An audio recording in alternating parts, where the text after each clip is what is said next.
phong tơ hong môi man du ngô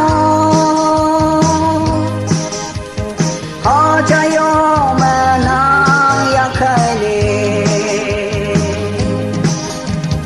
nhau lên giọt lên nhau lên giọt lên nhau lên giọt lên nhau lên mong gần ở tiếng nghe bờ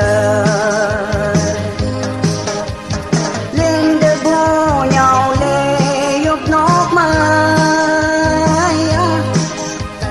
có ta lo nơi vui vui môi màn đâu tay non giọt thơ lời bùa môi màn đâu ha bu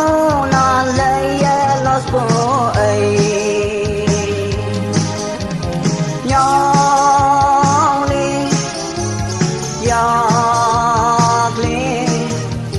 nhau lên giọt lên nhau lên giọt lên nhau lên mong gần ở tiếng nghe bờ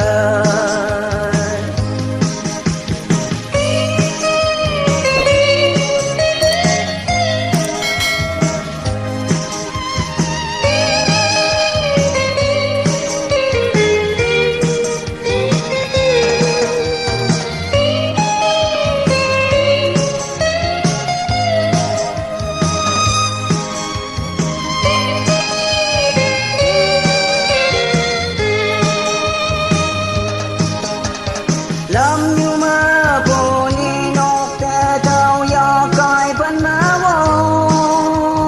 cây tốt phải đê do coi lên lời